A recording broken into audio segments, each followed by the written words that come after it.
Republicans have the chance to govern, which is a rare gift in a country which seems to thrive on divided government. But history has a sense of humor because the margin within which to govern is very small. Success will require sacrifice and communication and humility. And yes, the dirtiest word of all in modern politics, compromise.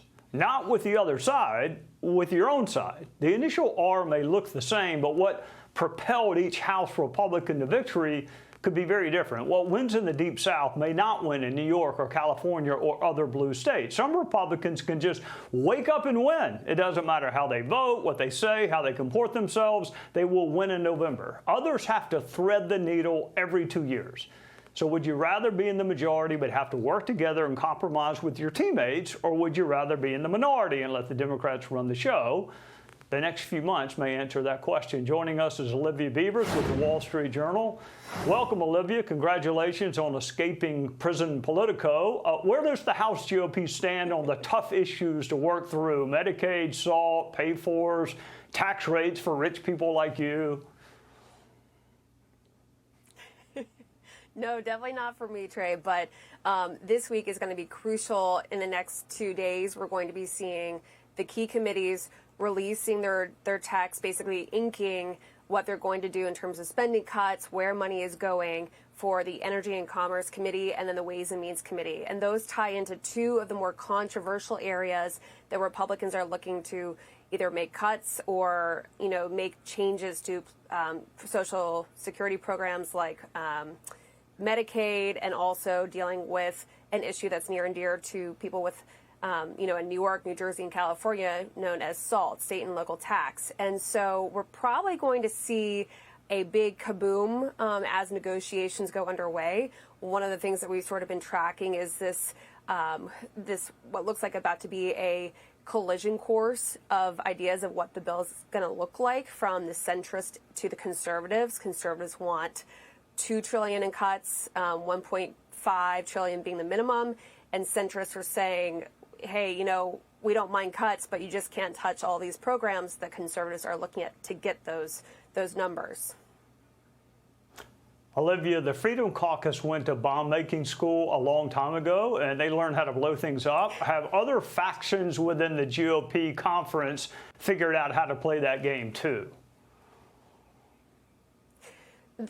There are other factions. There are a few key GOP blocks to look out for. And they're all drawing red lines. And when you have a thin majority where only 3 can derail this bill passing, each member seems to have a lot of leverage. But there are the Medicaid defenders who are more centrist and moderate. It is the SALT caucus who is pushing for a higher cap. It is Republicans who don't want some of the IRA provisions that were in President Biden's key climate bill to be clawed back. And then there are the budget deficit hawks that you just talked about, but it's not just the House Freedom Caucus anymore. There are some budget hawks who are more rank and file members, like Lloyd Smucker and a few others. Jody Arrington is also one, although he's got a different position as budget chair. And they are arguing that they want steep spending cuts on this bill. And so all of these expectations are going to be packaged and coming to a head this week. So they're trying to get it done by Memorial Day weekend. I have some doubts whether they're going to get it done, but I have been corrected before about them reaching these timelines. President Trump has a unique way of getting people's attention. He got rid of Bob Good and Matt Gaetz, but in different ways. Which members do you think need to be persuaded so as to not jeopardize his bill? I think Thomas Massie is a perpetual member that needs to be watched. He is someone who is, there were other votes that were sort of procedural related to the reconciliation bill. And there were 4 Republicans who were against it at one point, and the president worked them over, all except for Thomas Massie. So he's one to watch, and he's usually aligned with Victoria Spartz. We'll have to watch her, though she did end up being one of the ones who voted for the bill. Usually, even though some centrists and moderates have drawn red lines and said that they won't be pushed, they think they have strength in numbers. Don Bacon told me he thinks he has 20 Republicans who feel the way he does about certain Medicaid being, having too steep of cuts or guardrails put in place. But Chip Roy is one if he feels like the numbers don't match in terms of spending cuts. But there's a lot of them to sort of keep an eye out for, just depending on what is in the bill. All right, before I let you go, here's the ever-eloquent Jasmine Crockett on white boys. There's a lot of people that are like, you know what? Like, let's go find the safest white boy we can find. I mean, I'm just saying. All right, Olivia, I'm almost positive AOC is not a white boy. Neither was Barack Obama, neither was Kamala Harris. It's hard to step into the mind of Ms. Crockett and emerge unscathed, but what is she talking about? I think she's talking about sometimes maybe the feeling like if Democrats had gone for a safer pick in terms of maybe going for a white man that might be more accepted. Women have, a ceiling sometimes, it feels like, with voters. Then maybe that might be where she's getting at.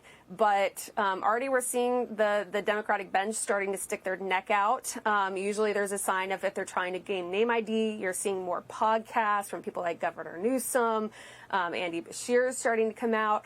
So people are starting to kind of like put their names out there, put themselves out there, even if they aren't explicitly saying they're running. So we're starting to get it all coming into picture. Well, that makes sense. She meant white man and not white boy, I guess. We'll talk about that next time. Olivia Beavers getting ready to enjoy the top marginal tax rate with her new job at Wall Street Journal.